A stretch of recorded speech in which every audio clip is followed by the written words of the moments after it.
Selamat pagi anak-anak, bagaimana kabarnya? Bapak harap kalian bisa terus sehat dan tidak kurang satu apapun. Dan Bapak juga berharap kalian bisa terus semangat dalam mengikuti pembelajaran kita hari ini.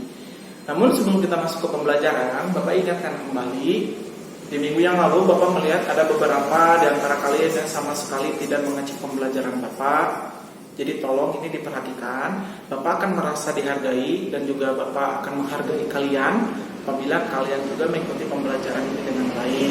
Ada ataupun tidak ada tugas, ikuti pembelajaran ini sesuai dengan jadwal yang pernah berlaku kita di setiap kelasnya. Jadi tolong diperhatikan.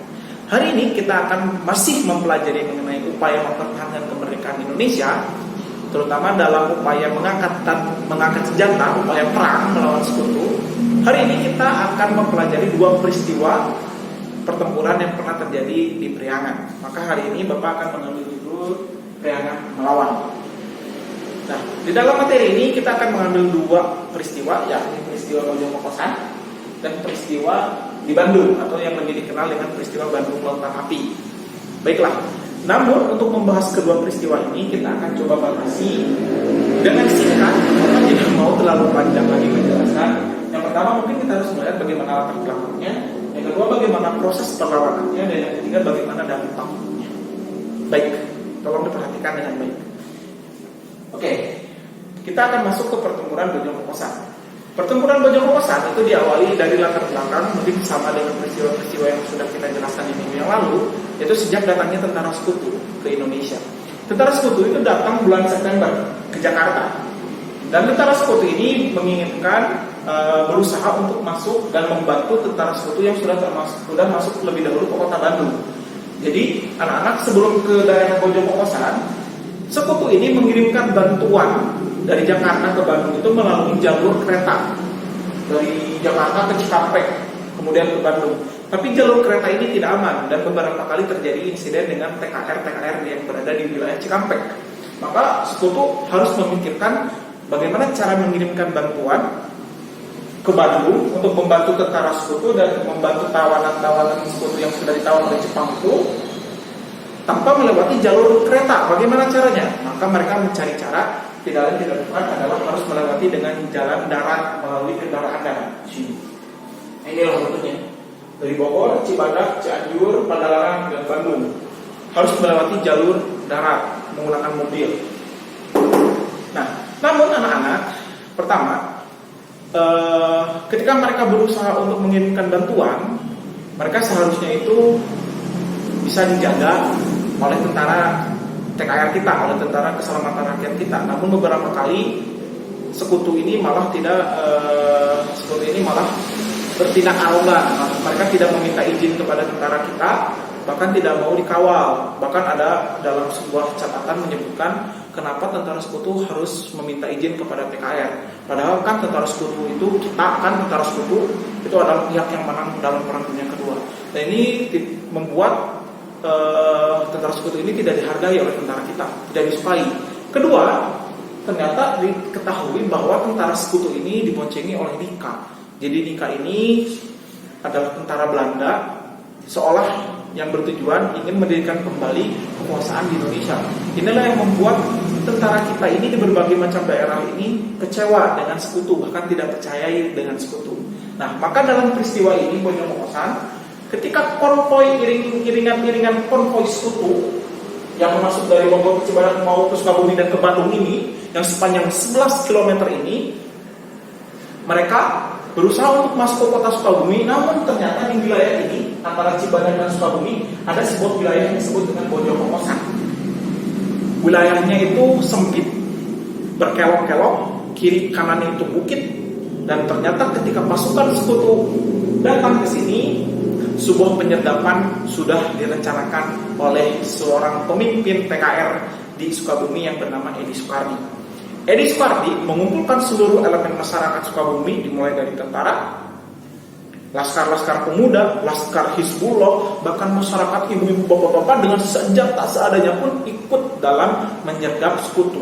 Jadi di sini di punggung bukit Bojong Kokosan sudah dibuat lubang-lubang untuk menyergap tentara sekutu. Ini disebut dengan taktik menempuk punggung ular, atau mungkin dalam bahasanya menempuk punggung ular seperti itu. Maka ketika tentara sekutu masuk ke dalam Bonyokosan, di dalam belokan Bonyokosan, mereka disambut oleh gerondongan dan tembakan-tembakan dan disambut oleh lemparan-lemparan granat yang dilakukan oleh tentara-tentara kita. Tentara kita menggunakan strategi hit and run, lempar, tembak, kemudian lari. Ini terjadi pada tanggal 9 Desember, anak-anak. Terjadi pada 9 Desember ini pertempuran dahsyat terjadi di Bonyokosan. Dan ini cukup membuat tentara Inggris kewalahan, tentara sekutu kewalahan.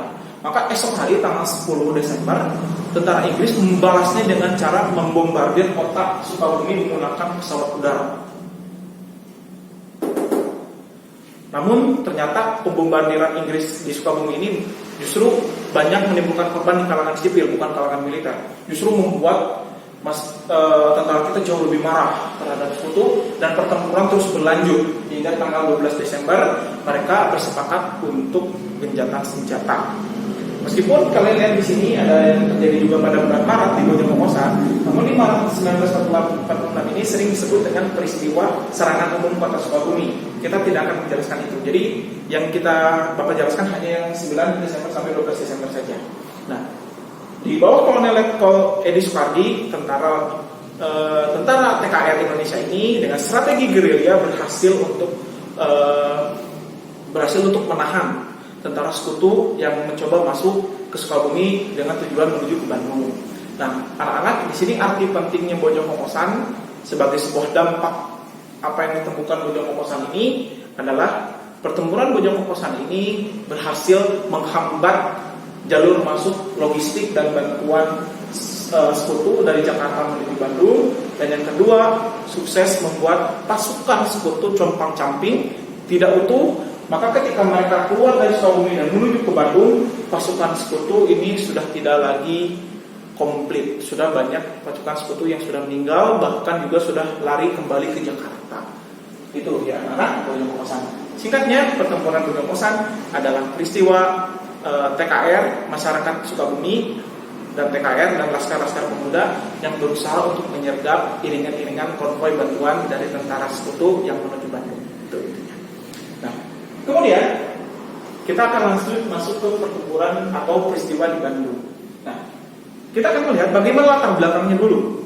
Peristiwa di Bandung itu sudah dimulai mungkin sejak bulan Oktober 1945. Oktober 1945, McDonald, seorang komandan dari sekutu itu sudah masuk ke Bandung dengan tujuan yang sama, ini mengurusi masalah Jepang dan membebaskan tahanan-tahanan Eropa di interniran dan membebaskan orang-orang Eropa di penjara-penjara interniran dan sebagainya. Namun ternyata pada perkembangan selanjutnya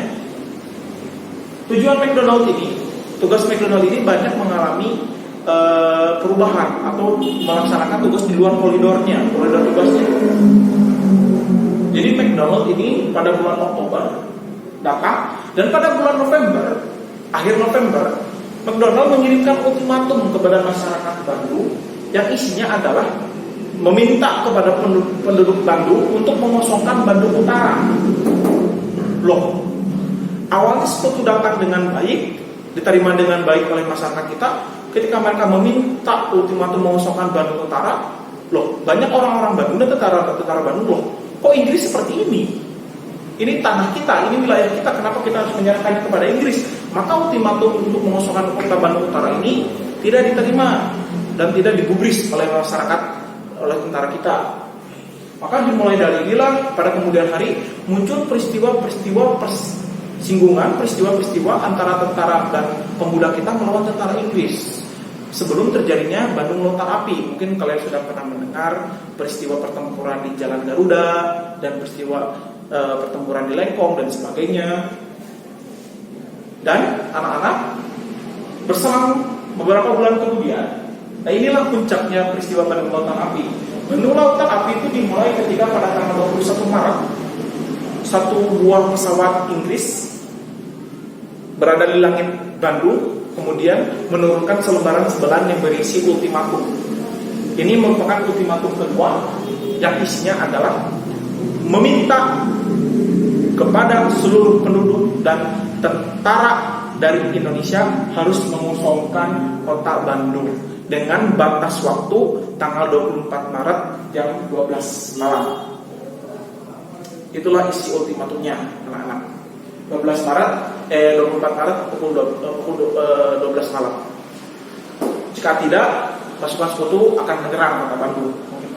Nah, hal ini membuat para pemimpin kita berpikir, terutama Aha Nasution sebagai pemimpin divisi Siliwangi. Nah, pada tanggal 22 Maret datang sebuah selembaran yang bertanda dari markas besar tentara di Yogyakarta. Berarti ini ada kemungkinan berasal dari pimpinan militer, yaitu Jenderal Besar Sudirman. Isinya adalah pasukan di Bandung harus mempertahankan kota Bandung, mempertahankan Priangan. Intinya mempertahankan kota Priangan, mempertahankan Priangan, wilayah Priangan.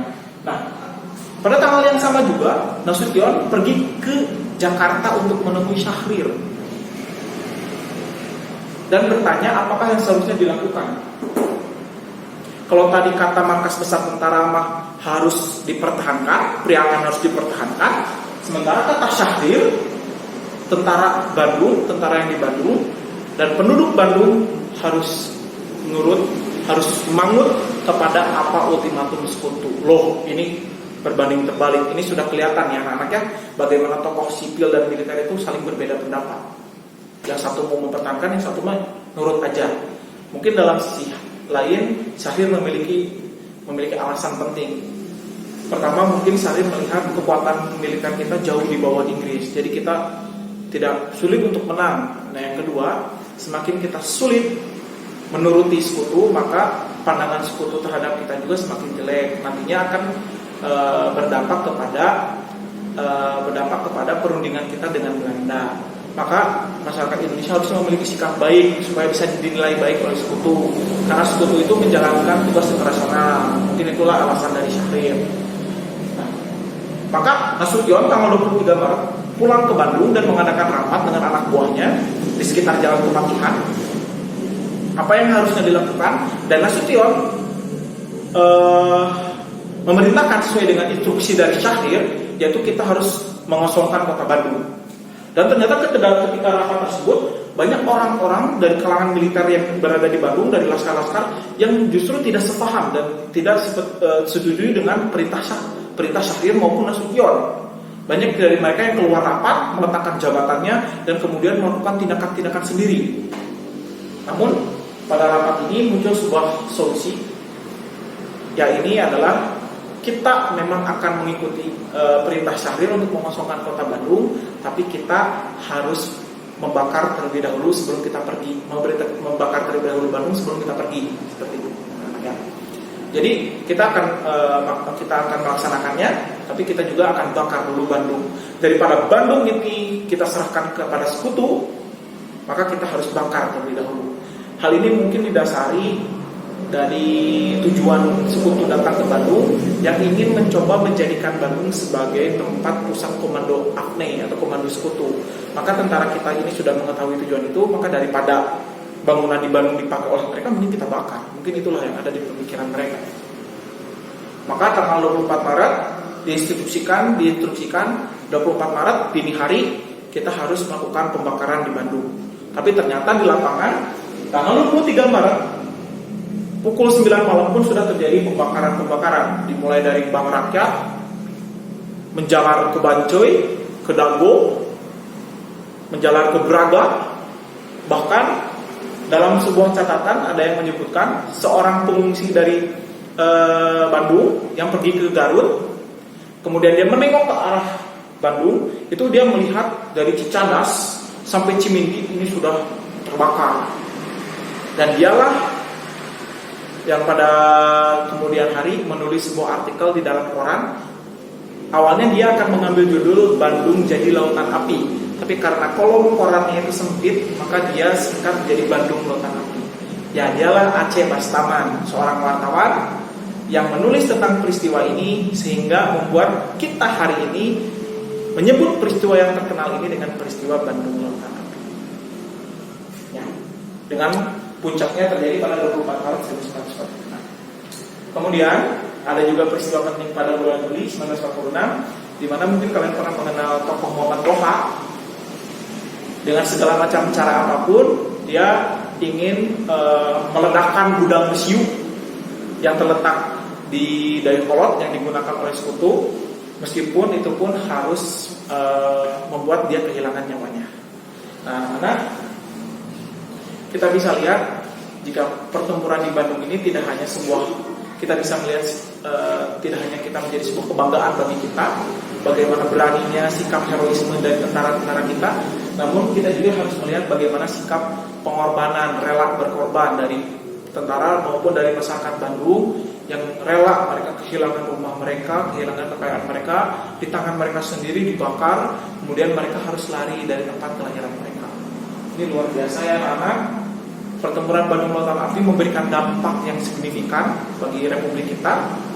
Syahrir melihat pertempuran di Bandung Lautan Api ini menjadi tanda bahwa Indonesia harus mendapatkan pengakuan de facto bahwa ternyata penduduk Indonesia ini berada dan mendukung pemerintah Republik Indonesia. Dan anak-anak, pertempuran Bandung Lautan Api dan pertempuran Bojong Kokosan pun menjadi sebuah peristiwa yang mendukung, mempercepat terjadi perundingan di Linggarjati.